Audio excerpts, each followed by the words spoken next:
Welcome to Investment 360. Joining us now is a multi-award winning fund manager and our expert on South African listed property, Keillen Ndlovu from Stanlib, and of course my co-host Suraj Sukju from RMB Private Bank is still with me on the desk. Keillen, thank you so much for joining us today. You gave us some interesting numbers in some of the reports. Okay, sure. So with regards to South African listed property, to date, year to date, a return of 3.9%, while you look at the overall equity return, minus 3.2%, so a no-brainer there. We should have had a bit of exposure to Definitely. The listed property space. But a very different view at the beginning of the year because most people were hopeful that equities would do far better than most asset classes. Yes, but what you saw at the beginning of the year, listed sector fell about 10%, but that was largely due to the bond yields weakening with concerns around inflation and interest rate hikes. But the sector did come back from mid-March all the way to about August. It was up over 12%.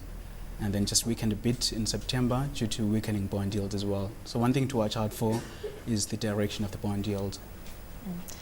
I think, Keillen, from my perspective, why would I want to go into property as opposed to bonds? Can you give us a scenario of why would I look at listed property when I can get 8% on a 10-year government bond? Sure.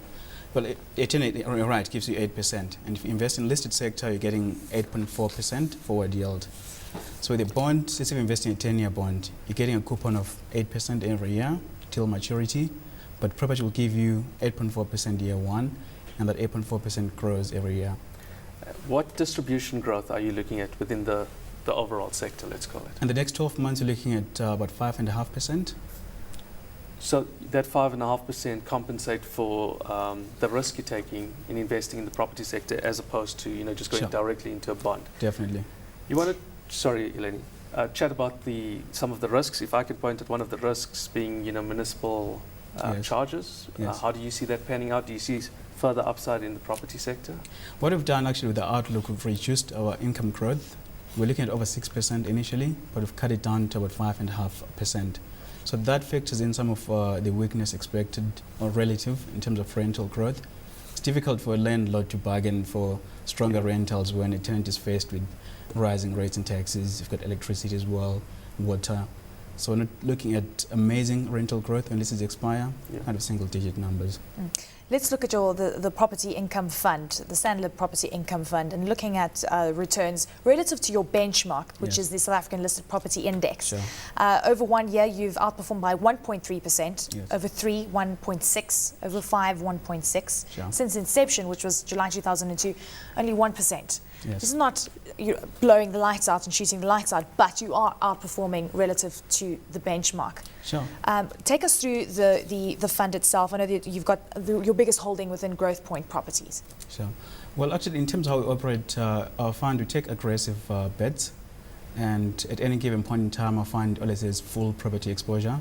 So only keep cash for liquidity purposes, not to time the market. And we're always active as well in terms of looking for opportunities.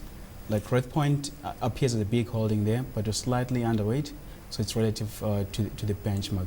Our biggest overweight is actually Capital Property Fund, and actually happens to be our top pick as well. Why? Income growth, we're looking at around 11%. That's almost actually double that of the market. But the forward yield is in line with the market. You're getting 8.4% forward yield. So it's not really priced in actually to compensate for that. Some of our investors will argue, let's rather go for quality rather than something that's giving you a high yield, but there's more risk. Definitely. Can you just chat about the quality within Capital? Capital, actually, the industrial portion, which is close to 50%, most of that is corporate tenanted industrial. So when you take our exposure, avoid exposure to your smaller tenants. Let's say in the industrial space, you want to be out of many units, like a small carpenter, a panel beater. So that's corporate tenanted industrial. And the balance is offices, which is mostly in Bryanston, Rivonia, in that space. Within the different sectors, retail, industrial, and office, where are you seeing the opportunities currently? We like the retail sector at this stage. We don't like the office sector. We're quite neutral in the industrial space. Office markets, as you can see when you drive around, all these to-let signs, so oversupply in that space. Retail because of the lower interest rate environment, and you see that sector continuing. And that's right. But in the retail sector, you have to be cautious as well. So it's more of bigger shopping centers, like regional shopping centers, with a higher component of national tenants and lower component of line shops. Okay, Suraj, Keillen gave you the reason why property is more attractive than bonds because of, you get 8% to maturity and then 8.4% in the property sector, and that should grow on a year-by-year basis. Yes. Are you convinced by that argument? Because I know a lot of investors are actually not. No, we are. So if we want to take a little bit more risk, and for some of our income requiring clients, we would definitely recommend property, because that 5% distribution growth is quite attractive. Sure. And in good years, that 5% can go to 10% if inflation runs away, Yes. if your landlords can pass on those increases. Yes. Then it's positive for the property companies. And over the last 10 years, you would have seen the sector perform quite well relative to the overall JSE index. Sure. And to add on to that as well, property companies pay out all their profits or distributions to investors. Unlike equity companies, they can change their dividend policies.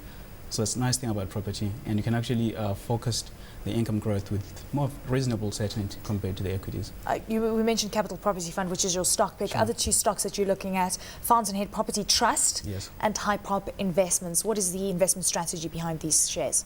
Both of these counters are actually retail-focused counters. They've got bigger, dominant retail, but different kind of management strategies. Fountainhead has lagged the sector. It's actually underperformed by over 22% over the last 1.5 years because of, you can say most of their properties have been kind of untouched, unloved, and long overdue for refurbs. Okay, some of the risks that could come to the fore, you mentioned electricity and the tariff scenario, which means obviously negotiating becomes far tougher. But on the positive side, consumers are still going to the bigger shopping centres, as you alluded to. Yes. But what are the risks going forward when you look at these two? I mean, how is this going to play out? At the end of the day, retailers are coming under pressure. Retail sales starting to come under pressure too, Yes. which means that it's going to be tough renegotiating some of the contracts, and therefore the estimated rental values are also going to come down. Sure. So actually you have to play the retail sector carefully. So you have to take overweight positions in counters like Hyprop with big dominant shopping centres, then take underweight positions in counters like SA Corporate, which have got smaller neighbourhood shopping centres. So the quality of shopping centres is key at this stage. Okay, Suraj, you have exposure to property. Yes. Tell us which stocks. Yeah, Eleni, we prefer the bigger quality companies, so we've got Redefined and Growth Point in our portfolios. And whilst we recognise, and we probably will look at capital. Sure. Sometimes we like to stay away from the high-yielding property companies that have higher risk or higher Sure. perceived risk. But you made good points on capital, and we are looking at that to add that to the portfolio. But we, by and large, prefer the high-quality companies. With regards to, we've been talking about macroeconomic environment, Sure. US, Europe. Have you taken that into consideration when investing in local property in South Africa, and how sensitive would it be to a default scenario playing out? So we've actually, in terms of rental growth, we've been very conservative actually in terms of focusing rentals when they expire.